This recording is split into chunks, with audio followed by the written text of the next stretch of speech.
तो hello friends, जैसा कि आपको पता है इंडिया वर्सेस पाकिस्तान में जो है सीज़ फायर हो चुका है। लेकिन क्या आपको लगता है कि पाकिस्तान पे बिलीव किया जाए, ट्रस्ट किया जाए कि वो इस सीज़ फायर को कंटिन्यू करेंगे? क्या वो दहशतगर्दी को ख़त्म करेंगे? क्या अपने मुल्क में वो टेररिज्म को बढ़ावा देना बंद करेंगे?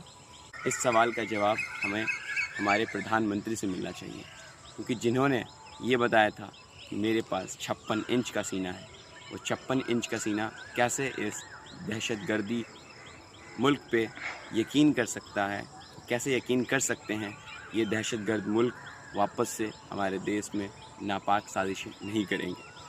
और प्रधानमंत्री नरेंद्र मोदी से हमारी ये भी रिक्वेस्ट है कि अब आप अपने देश को आगे बढ़ाएं। जिस तरीके से आपने देश के लिए क्या किया है, ये बात सब लोग अच्छे तरीके से जानते हैं। और आपको ये भी पता चल चुका होगा कि हिंदुस्तान का मुसलमान, हिंदुस्तान के जो नागरिक हैं, उनमें कितनी मोहब्बत है, उनमें कितनी यूनिटी है, इत्तेहाद है। हम आपके बहकावे में नहीं आएंगे, देश को टूटने नहीं देंगे। जब भी हमारे देश के अगेंस्ट कोई भी गलत नज़र से देखेगा, हम सब वापस इकट्ठे हो जाएंगे, इकट्ठे होते हैं और इकट्ठे होंगे भी, क्योंकि हमें अपने देश से बहुत मोहब्बत है। और हम भारत के जो मुसलमान हैं, भारत के जो शहरी हैं, अव्वल दर्जे के शहरी हैं, मैं आपको बता दूं कि हमारा मुल्क से मोहब्बत आधा ईमान है, यही तो हमारा इस्लाम है। तो वापस से आपसे यही रिक्वेस्ट है कि देश को आगे बढ़ाएं, और ऊपर में तो आपकी बहुत अच्छी वेलकम की जाएगी, इसमें कोई शक नहीं है, क्योंकि ये हमारा बिलीफ है। आप देश को बर्बाद ना करें। फ्रेंड्स, जैसा कि आपको एक बात और पता है कि सरहद पे कुरैशी और देश में ओवैसी ने आतंक मचा रखा है आतंकियों के लिए। तो इन दोनों ने देश में ये साबित किया कि मुसलमान हमेशा अपने देश के साथ हैं, मुसलमान जो है देश का वफ़ादार है, और हम अपने देश से बहुत मोहब्बत करते हैं। आपके पास एक बहुत बड़ी अपॉर्चुनिटी है। हमारे हिंदू भाई, सिख भाई, ईसाई भाई और दूसरे धर्म के मानने वाले लोगों से ये मेरी आग्रह है, एक रिक्वेस्ट है, गुजारिश है कि आप इस बात को अच्छे से समझें। वैसे ही जो हैं हमारे मुस्लिम कम्युनिटी को सिर्फ बढ़ावा नहीं देते हैं, उन्हें जस्टिस, लिबर्टी, फटर्निटी, इक्वालिटी से बहुत मोहब्बत है, जो कि हमारे कॉन्स्टिट्यूशन का बेसिक फंडामेंटल है।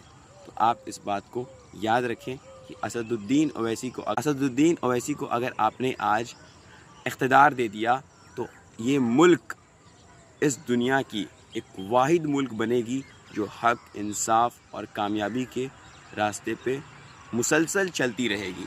तो आप बैरिस्टर असदुद्दीन ओवैसी साहब का साथ दें, बिहार में मजलिस इत्तेहादुल मुस्लिमीन को मजबूती से मजबूत करें, अपने वोट का सही इस्तेमाल करें, और आरजेडी, कांग्रेस और बीजेपी, इनके बहकावे में नहीं आएँ। आप अगर इंसाफ और ताकतवर, अगर आप रहनुमा चाहते हैं, लीडर चाहते हैं, तो आप देख सकते हैं कि न्यूज़ में या चारों तरफ किसकी झलक मौजूद होती है देखने के लिए। और जिस तरीके से पाकिस्तान, जैसा कि हमारे इंडियन एयरफोर्स ने पाकिस्तान को सबक सिखाने की पूरी कोशिश की इस बार, और आप इस बात को याद रखें, सरहद पर कुरैशी और देश में ओवैसी ने माहौल बना रखा है। तो अब आपके पास एक बहुत अच्छा अपॉर्चुनिटीज़ है। हमारे हिंदू भाई, सिख भाई और ईसाई भाई और दूसरे धर्म को मानने वाले सभी लोगों, सभी नागरिक से ये रिक्वेस्ट है कि आप बैरिस्टर असदुद्दीन ओवैसी साहब पर एक बार ट्रस्ट करें। आप उन्हें एक बार पावर दे के देखें, आपको इंसाफ, लिबर्टी, इक्वालिटी, फटर्निटी और आपको जस्टिस पूरी तरीके से दिखाई देगी। तो ये एक बहुत बड़ी मैसेज है हमारे देश के सभी नागरिक के लिए। बैरिस्टर असदुद्दीन ओवैसी जिंदाबाद।